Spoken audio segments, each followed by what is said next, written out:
अस्सलाम वालेकुम वरहमतुल्लाहि वबरकातुहू। उम्मीद करती हूँ कि आप सब लोग खुश होंगे, आबाद होंगे, आमीन सुम्मा आमीन। तो इसी के साथ शुरू करती हूँ मैं आज के ब्लॉग को। आज का ब्लॉग फिर से एक आउटिंग का ब्लॉग है, जो कि मेरी कज़िन बहन यानी कि रुखसाप और उनके बच्चों के साथ आउटिंग का था। हज़रतगंज पहुंच चुके थे हम लोग, और पहुंच के जो काम हमने सबसे पहले किया वो ये था कि जाके अपने फेवरेट स्पॉट से सबने अपने अपने लिए शवरमे पैक कर आए, और उनको हाथ में पकड़ के खाते खाते हम रोड पे आगे बढ़ते चले गए। क्योंकि जब हम हज़रतगंज पहुंचे तो हमें अपने रिक्शे से उतरना पड़ा, क्योंकि रोड बहुत जैम थी, सारी तरफ सब ब्लॉक किया हुआ था। आज 25 दिसंबर था, क्रिसमस डे था, तो यहाँ का रश तो अलग ही देखने लायक था कि मैं क्या ही बताऊँ। मुझे थोड़ी उलझन भी हो रही थी, क्योंकि मुझे रश ज़्यादा भीड़ भाड़ वाली जगहें पसंद नहीं हैं, लेकिन मॉल तो जाना ही था क्योंकि मुझे कई सारी चीज़ें, कई सारा सामान देखना था। फिर हम सब धीरे धीरे वॉक करते हुए सहारागंज की तरफ बढ़ ही रहे थे कि रास्ते में हमने देखा कि वहाँ पर बच्चों के लिए बहुत सारे झूले वगैरह थे। हज़रतगंज में जब हम आए तो हमने बेनज़ीर को उनके अब्बा की शॉप पे छोड़ दिया, क्योंकि बहुत ज़्यादा रश मैंने देखा और वो बहुत परेशान होती। लेकिन उन झूलों को देख के मुझे उसकी इतनी याद आई कि मैं क्या ही बताऊँ, वो बहुत खुश होती है झूले वगैरह देख के। खैर फिर हम वॉक करते हुए आगे बढ़ते चले गए। थोड़ी दूर जाके देखा कि बहुत ज़्यादा भीड़ लगी हुई है, तो हमें पता चला कि वहाँ पे सेंटा है। तो अब्दुल्ला ज़िद करने लगा कि उन्हें सेंटा से टॉफ़ी चाहिए, लेकिन मुश्किल अप्पी उसे सेंटा के पास ले गए और टॉफ़ी दिला के लाई। उसके बाद वहाँ पे बहुत सारे बलून्स, बहुत सारी कैप्स वगैरह भी बिक रही थी क्रिसमस की वजह से। ऑलमोस्ट 10 टू 15 मिनट की वॉक के बाद हम अब फाइनली सहारागंज पहुंच गए थे, और इतना ज़्यादा रश वहाँ भी था कि मुझे चक्कर ही आने लगा। मैं अप्पी से कह रही थी कि अप्पी पक्का बताइए अंदर चलना है कि नहीं चलना है। रुखसापी बोली कि इतनी दूर अब चल के आ गए हैं सामिया, यहाँ से वापस ऐसे ही नहीं चलते हैं, फटाफट चल के एक राउंड अंदर का होके आते हैं, फिर निकल जाएंगे यहाँ से।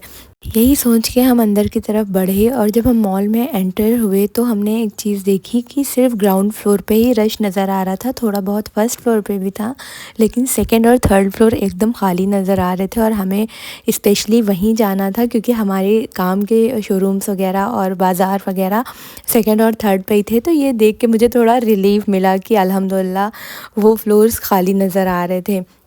पूरे के पूरे मॉल में हर एक पार्ट में क्रिसमस की डेकोरेशन नज़र आ रही थी। उन्होंने क्रिसमस ट्री को सेंटर में लगाया हुआ था, बाकी स्टार्स वगैरह और स्नो फ्लावर्स वगैरह सारे सब हैंग कर रहे थे, तो दिखने में काफ़ी प्रिटी लग रहा था। लेकिन हाँ, ये ज़रूर लग रहा था कि आधा लखनऊ तो इस मॉल के अंदर इस वक्त समाया ही होगा क्योंकि ये हज़रतगंज के नज़दीक इकलौता मॉल है जो इतना बड़ा है, और अब काफ़ी वक्त के बाद, कोरोना के बाद इसकी रीओपनिंग भी हुई थी, तो इस वजह से और ज़्यादा रश यहाँ नज़र आ रहा था। खैर अब हम अपनी रिलायंस बाज़ार में एंटर कर चुके थे।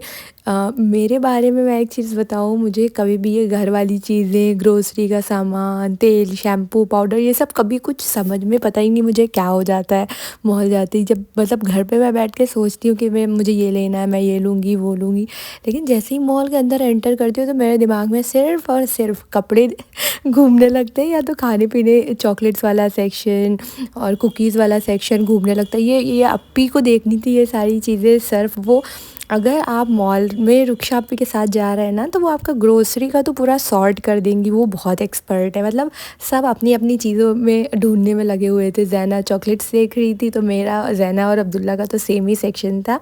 उसे कुछ चॉकलेट्स अपने फ्रेंड्स वगैरह के लिए भी लेनी थी, तो उसने चॉकलेट्स वगैरह देखी, और मैं लौट घूम के कपड़ों वाले सेक्शन में पहुंच गई।